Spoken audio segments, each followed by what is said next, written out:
Camarades, peuple d'Afrique, peuple de Côte d'Ivoire, mes chers frères et sœurs. Année électorale qui va devenir doule. Quand tu vois, tu connais, chers camarades. Les populations de Bétier, la jeunesse, vaillante jeunesse de Bétier, a donné le coup d'envoi hier.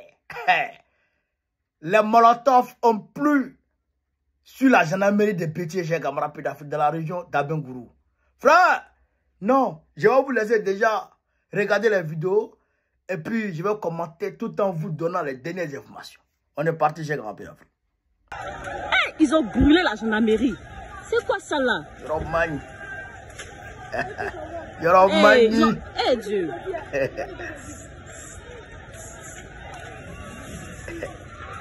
Yoromani.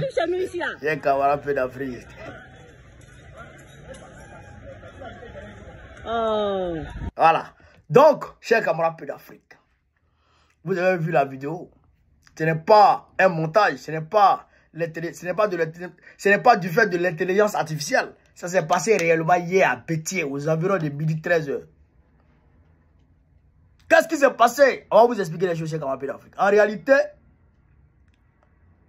les gendarmes ont posé plusieurs barrages, selon nos sources, plusieurs barrages à l'entrée, à la sortie, quelques mètres après, des barrages anarchiques partout.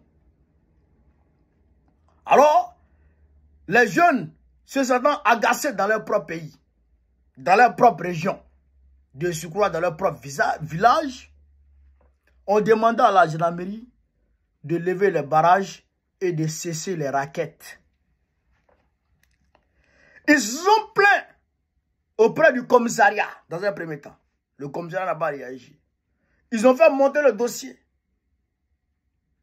Au niveau d'Abengourou, ils n'ont pas réagi.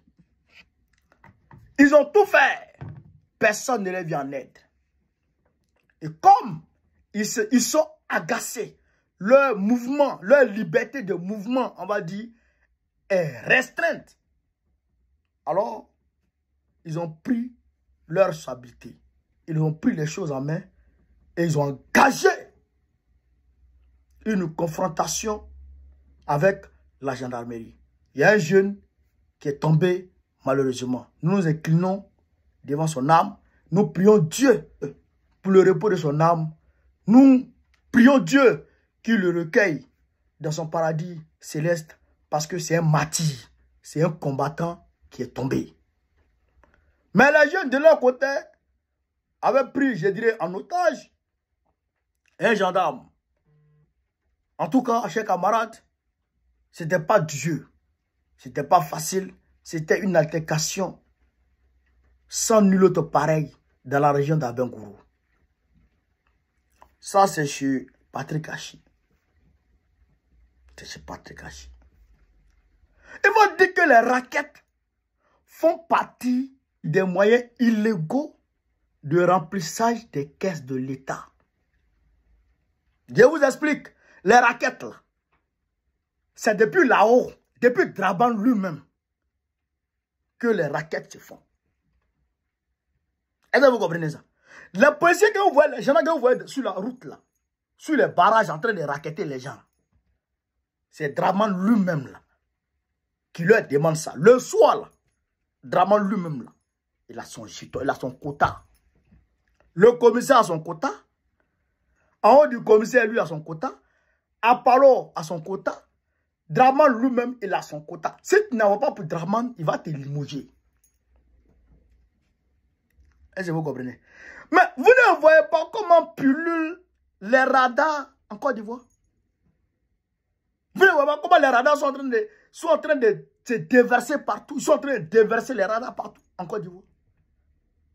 Radar mobile, radar ici, radar à chaque 100 mètres, à chaque 500 mètres, à chaque 1 km, il y a un radar. Vous pensez que c'est pour rien?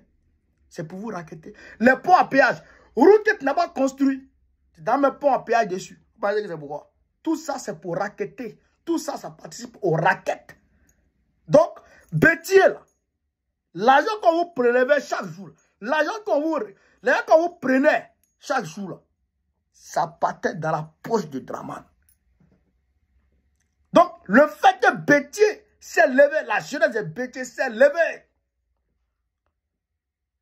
pour mettre fin à ces raquettes-là, chers camarades peu d'Afrique, ça fait mal à quelqu'un. Ça fait mal à quelqu'un. Ça fait mal à Draman. Donc, je félicite le peuple de Béthié. Je félicite la jeunesse de Béthié pour avoir imposé le respect et pour avoir dit non. Je vous félicite, peuple de Béthié. Je vous encourage davantage à vous faire respecter quand on ne veut pas vous respecter. À vous insurger quand les gens empiètent sur votre liberté d'expression, votre liberté de mouvement. C'est un droit constitutionnel. C'est un droit universel. Si quelqu'un vous empêche d'aller venir dans votre propre pays, il va vous insurger contre lui. Et je vous en félicite. Je vous encourage à en faire davantage si quelqu'un vous empêche de vivre. Et donc, quand ils font ça au nord, on voit. Ce qu'ils ne peuvent pas faire au nord, ça, ils font partout. Et donc, quand ils font ça au nord, on voit. Alors, chers camarades d'Afrique, voilà ce que je voulais vous dire sur cette vidéo. Sur ce, vive l'Afrique libre, vive le panafricanisme, vive tous les présidents panafricains. Gbagbo, président de la Côte d'Ivoire, en octobre prochain, Inch'Allah. On est ensemble, les gars. Merci.